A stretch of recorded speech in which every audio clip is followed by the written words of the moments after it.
Yes, now my people, hello, Colby Black here and welcome back to the channel. Today, we take on Ep 4 of Pokemon Advanced Adventures. This is a big one, so grab a snack and a drink. Before we get into this episode, take a look at this. Sorry for the bad quality, but this is what episode 4 of Pokemon Advanced Adventures look like in my editing software. So here's just a representation of how long it takes. So please forgive me that these take a while. Okay, I get it. No more talking, let's get into Team Rocket runs Rampant.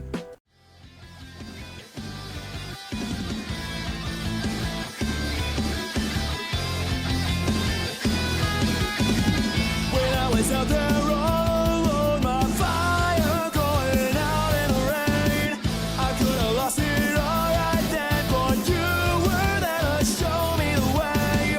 You told me I'd be strong if I could just push through, and so I promise you I'll burn into the sky with all our fire lead through the light. This is what it means to have a flame that never dies. I'll give it everything I got. I'll put it all my trust in you. Ignite the fire living in our hearts. It's what we gotta do.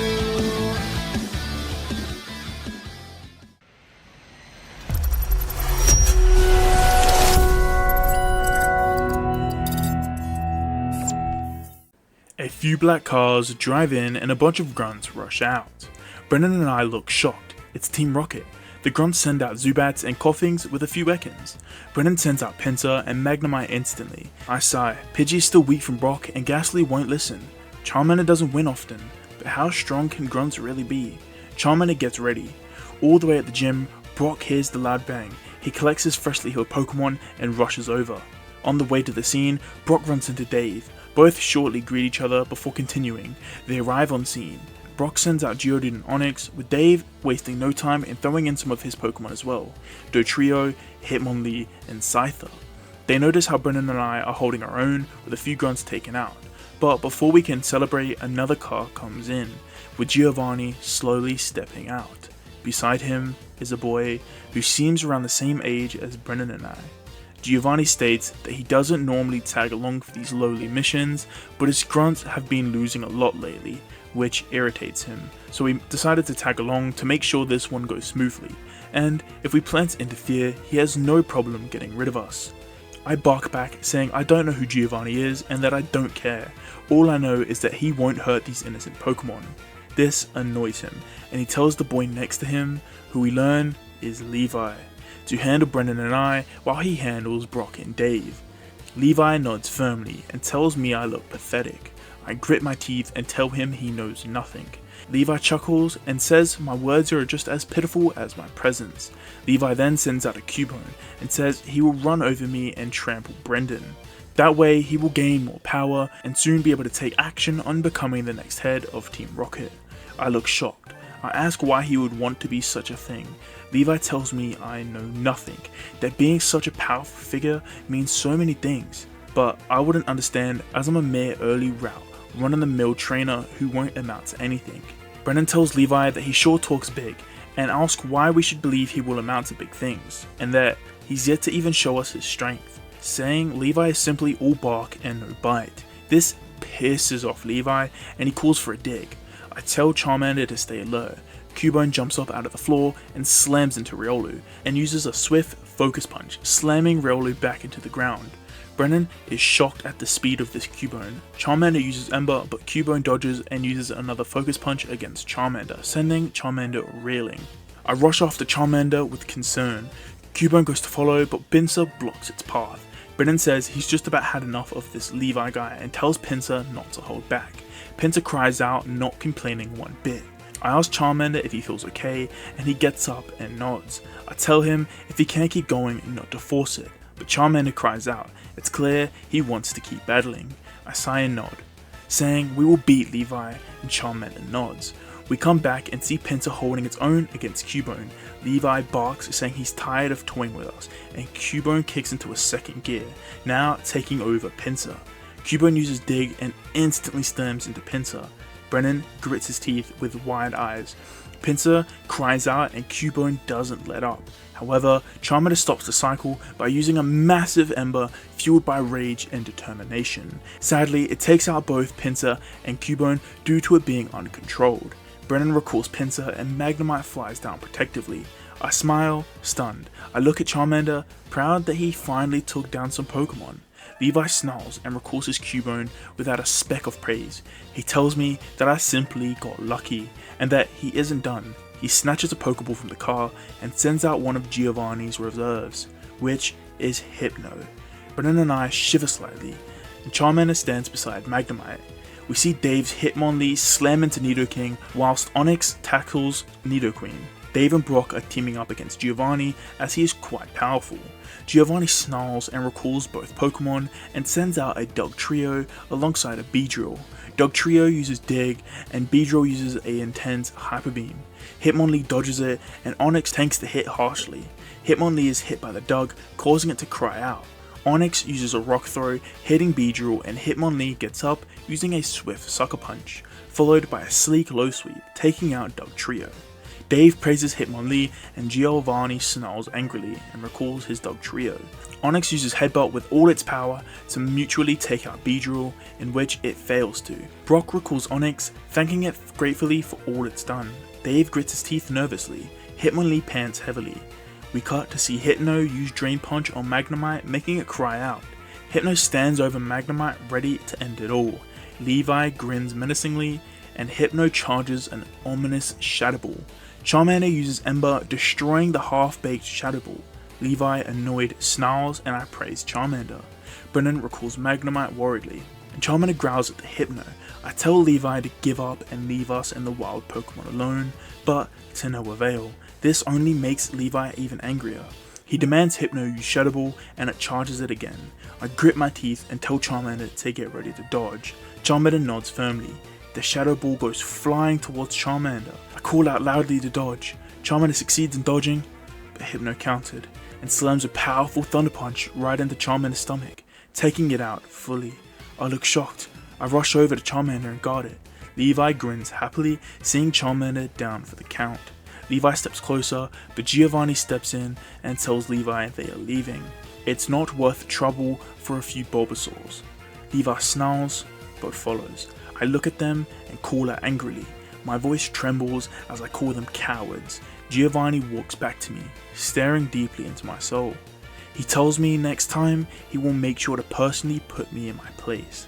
I grit my teeth. I go to push Giovanni, but Levi pushes me to the ground, laughing hysterically.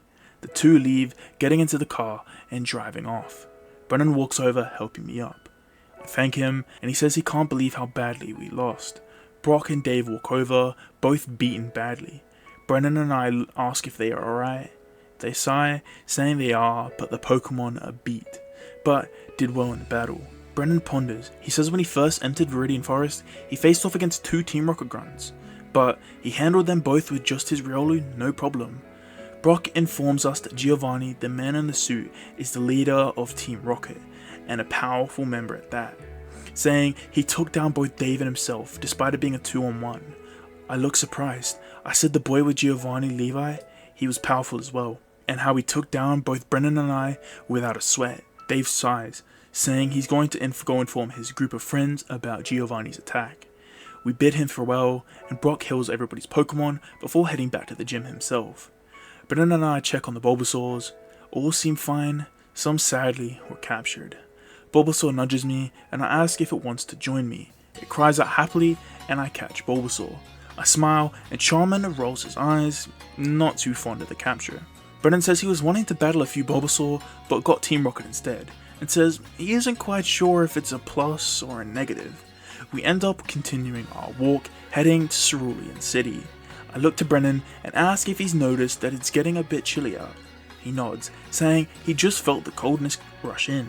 We both shiver slightly, but power through. Finally, we arrive at Cerulean City. We go to the Pokemon Center and sleep for the night. After a good night's rest, we get up and we head to the town hall to get ready for the duo tournament. The lady smiles and ticks our names. I ask curiously why she ticked our names, and she says it's to confirm we are here. I smile and say it makes sense. The lady says the tournament is in 1 hour. Brennan and I thank her for telling us, and then we head to the training area for some quick training. I pick Charmander and Brennan picks Riolu. The two Pokemon jump down, both of them smiling at each other. I tell Charmander to get ready and he nods. Brennan and Riolu get ready to battle as well. I shiver slightly and comment that it's quite damn cold out here. Brennan nods and chuckles. Charmander rushes forward, landing a point blank ember to Riolu's face. Riolu skeets back and jumps out spinning and throws a few Aura Balls at Charmander. The spheres rush fast. Charmander manages to dodge the spheres, though one slams into it. Charmander cries out and staggers. I grit my teeth and tell Charmander to keep on pushing. Charmander nods and rushes forward using a Dragon's Breath. Riolu is engulfed and rolls backwards. Brennan is shocked. My eyes widen. I cannot help but smile. Beaming at the sight of Charmander's brand new move, I yell out praising Charmander, accidentally, momentarily distracting Charmander, giving Riolu a chance to land a powerful bullet punch, doing good damage on Charmander. I apologize for distracting it, and Charmander nods. Then, swiftly using a smokescreen, Riolu uses Dig to avoid it. Charmander looks around confused, and Brennan smirks. Riolu jumps up from underneath Charmander, taking it out. I sigh and walk over, picking up Charmander. I praise him, saying this was his best battle yet and that I'm very proud of him. Charmander doesn't seem as happy as me, since he's yet to claim his own win. Brennan says it was a great match.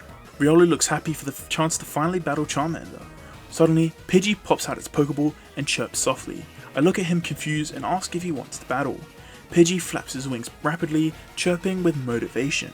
I look at Brennan and ask if he wants to battle once more, and he nods, saying it's about time Magnemite got a rematch. We both get into position, Pidgey versus Magnemite. Pidgey chirps and flies forward using a tackle, slamming into Magnemite. I smile proudly, happy to see Pidgey finally having some confidence. Magnemite uses Thunderbolt, making Pidgey nervous, but it manages to dodge and use Wing Attack, cutting through the air. Magnemite cries out. I smile, seeing Brennan grit his teeth. Pidgey's eyes glow with determination. It's clear Pidgey wants to win this time, more than ever. Magnemite uses Thunderbolt again, which shocks Pidgey very hard. My smile falters. Pidgey cries out and falls to the floor. I look with horror. Brennan looks shocked, and then I go to recall Pidgey, but a bright blue light engulfs the area.